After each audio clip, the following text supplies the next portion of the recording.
কখনো ভেবে দেখেছেন ইংরেজিতে একই কথা কত হাজারো উপায়ে কত সুন্দর করে বলা যায়? আজ আমরা ঠিক এটাই দেখব, কিভাবে একটা বাক্যের গঠন, তার শব্দ এগুলো সব পাল্টে ফেলেও তার আসল মানেটা একদম এক রাখা যায়। চলুন এই দারুণ ব্যাপারটা শিখে নেওয়া যাক। আচ্ছা, চলুন একদম একটা সহজ উদাহরণ দিয়ে শুরু করা যাক। এই বাক্যটা দেখুন, he is proud of his backing. এখানে প্রাউড শব্দটা খেয়াল করুন, এটা কিন্তু তার একটা গুণ বোঝাচ্ছে, তাই না? আর এই কারণেই এটা হলো একটা অ্যাডজেক্টিভ। কিন্তু এই একই কথা কি অন্যভাবে বলা যায় না? অবশ্যই যায়। যেমন ধরুন, he takes pride in his packing. খেয়াল করে দেখুন তো, এখানে প্রাইড শব্দটা কিন্তু আর গুণ বোঝাচ্ছে না, এটা একটা নাউন হিসাবে ব্যবহার হয়েছে। এখানেই কিন্তু শেষ না, এটার আরেকটা রূপও আছে, সেটা হলো he prides himself on his packing. এখানে প্রাইড শব্দটা দিয়ে একটা কাজ করা বোঝাচ্ছে, মানে এটা একটা ভার্ব। তাহলে ব্যাপারটা কি দাঁড়ালো? মানেটা একই, কিন্তু বাক্য হলো ৩ রকমের। একটু অবাক লাগছে কি? ভাবছেন এটা আবার কিভাবে সম্ভব? চলুন আজ এই রহস্যটাই সমাধান করে ফেলি।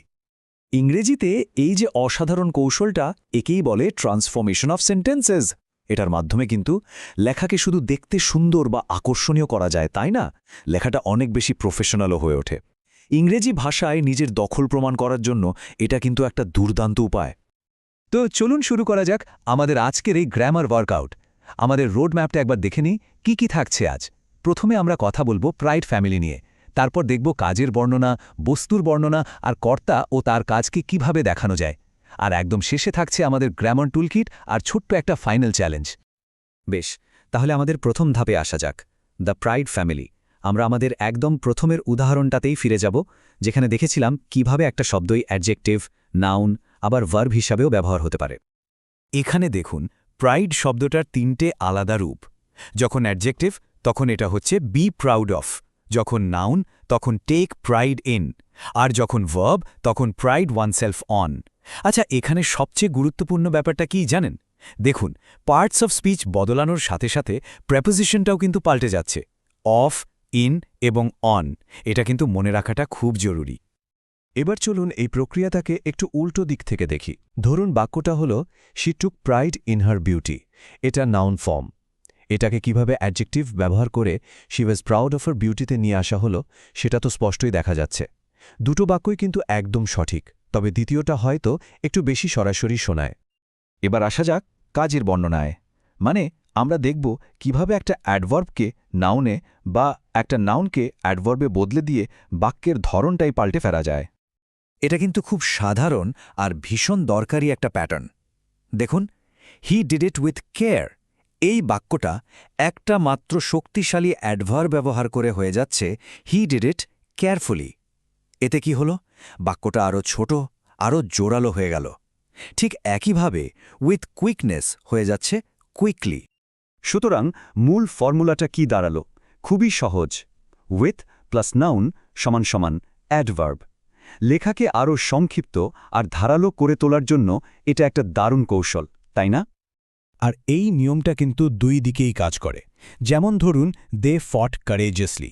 এই বাক্যটাকে নাউন ব্যবহার করে লেখা যায় দে ফট উইথ কারেজ। অ্যাডভার্ব ব্যবহার করলে কাজের ধরনের উপর জোর দেওয়া হয়।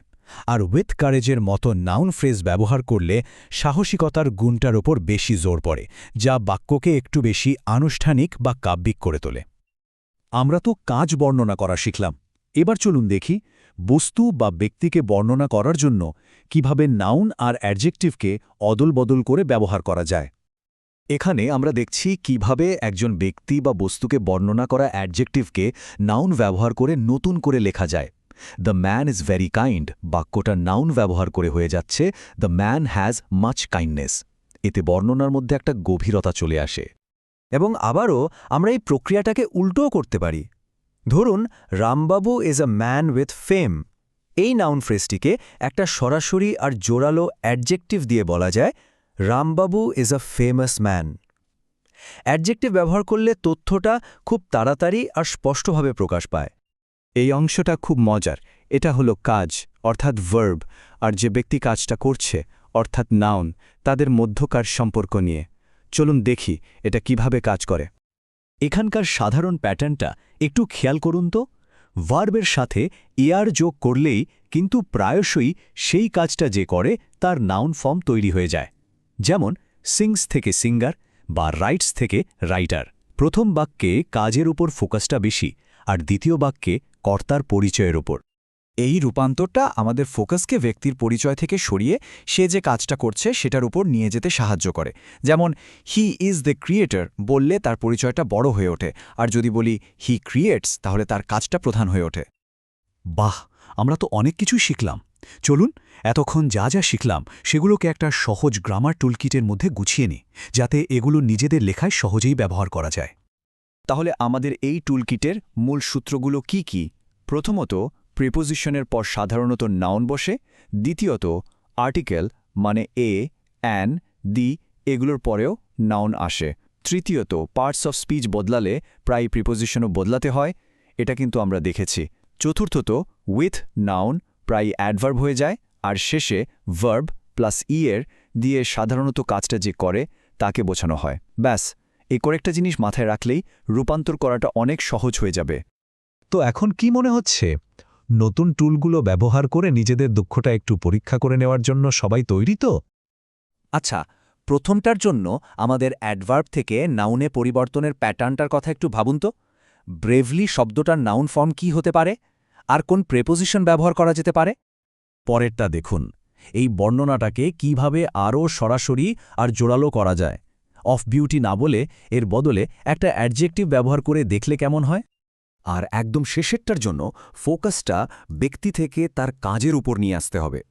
বায়ার থেকে ভার্ব ফর্মটা কি হবে ভাবুন তো। সবশেষে একটা কথাই বলার, যে এগুলো কিন্তু শুধু কিছু শুকনো গ্রামারের নিয়ম নয়, এগুলো আসলে সৃজনশীলতার এক একটা হাতিয়ার। এই কৌশলগুলো যত ভালোভাবে ব্যবহার করা যাবে, লেখার শক্তি আর সৌন্দর্যও কিন্তু ততটাই বাড়বে।